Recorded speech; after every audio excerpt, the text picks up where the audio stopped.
2023년 올해는 개묘년 토끼예요. 12지의 네 번째 동물이죠.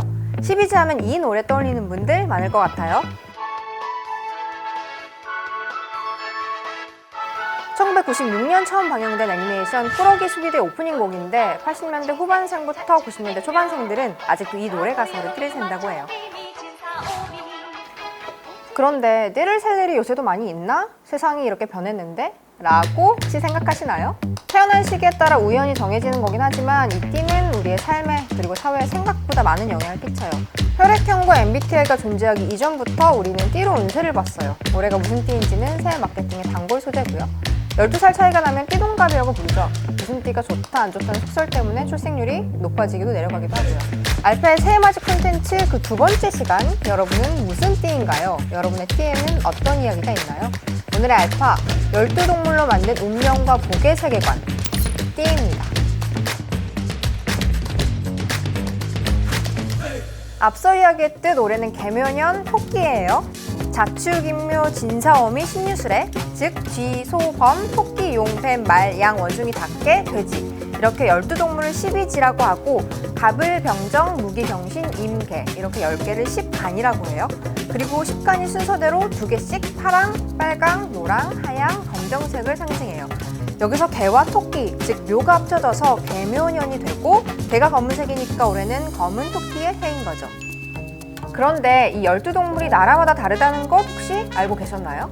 한국, 중국, 일본은 같은데 반해 베트남은 토끼 대신 고양이가, 태국은 돼지 대신 코끼리가, 아라비아는 용 대신 악어가 들어간대요. 그래서 베트남에서는 올해가 고양이인 거죠. 다시 돌아와서 12지와 10간이 합쳐진 걸 간지 혹은 60갑자라고 불러요. 한 사람이 태어났을 때 간지가 다시 오려면 60년이 걸리는데 그래서 61살 생일을 회갑이라고 부르는 거죠. 60갑자의 갑, 시작으로 되돌았다는 거예요. 이처럼 12지와 10간이 인간의 삶과 운명을 설명해주는 수단이라는 건데 우리가 태어나면서 죽을 때까지 이 띠의 세계 안에서 살아가는 것도 이렇게 보면 당연해 보이죠?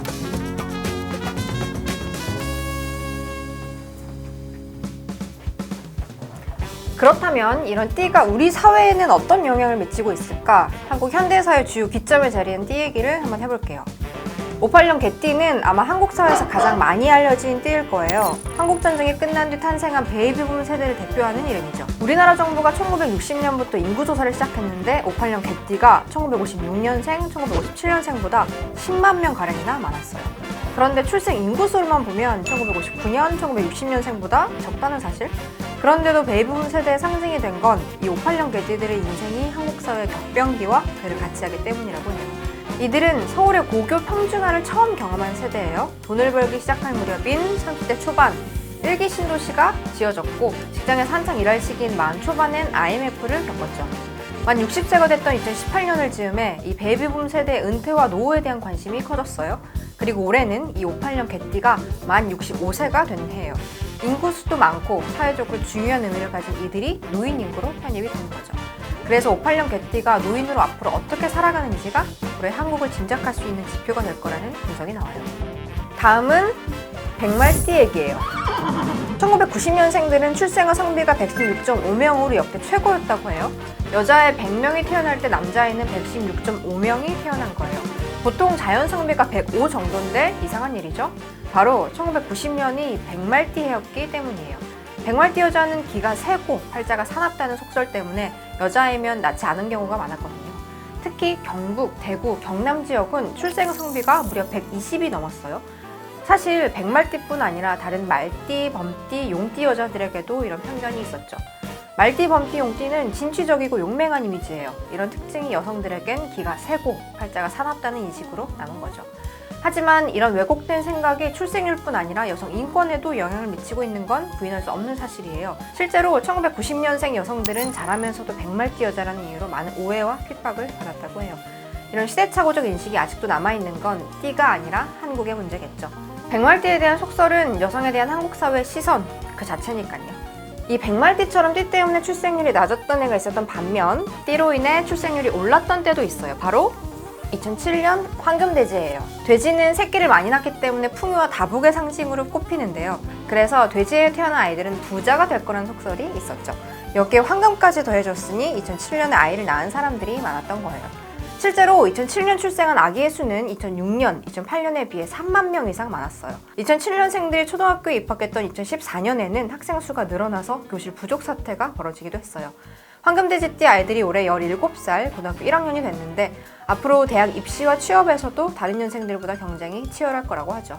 그런데 사실 2007년은 황금돼지가 아니라 정해년, 즉 빨간돼지였어요.